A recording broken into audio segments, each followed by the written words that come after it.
The great Italian painter Raphael died 500 years ago.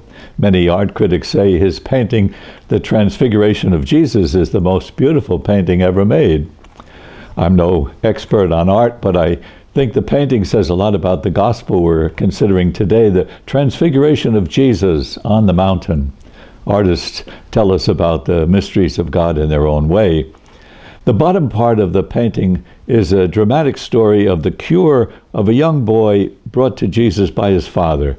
The boy's had seizures since his birth, and he's evidently suffering convulsions even now.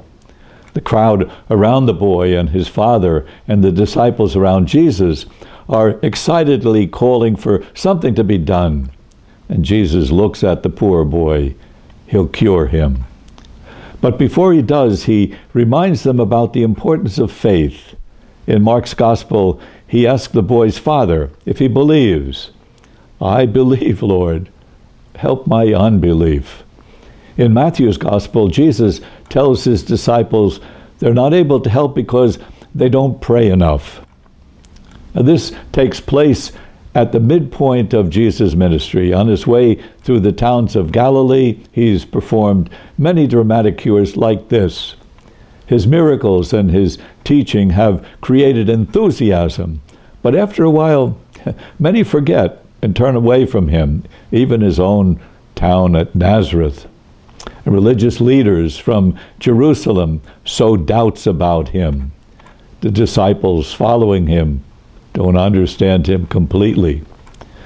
At this point, Jesus announces he's going up to Jerusalem, where he'll be arrested and put to death and then rise again. His critics from Jerusalem make it clear that's what he can expect there. So the story of his transfiguration on the mountain prepares him and his disciples for the journey to Jerusalem.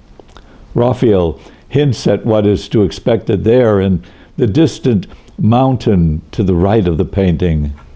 Commentators call the story of the Transfiguration an apocalyptic vision. It's a momentary vision, preparing Jesus and his disciples for what's coming. Jesus, with his arms outstretched, is strengthened for when he'll stretch out his arms on the cross. His Father strengthens him with the promise of glory.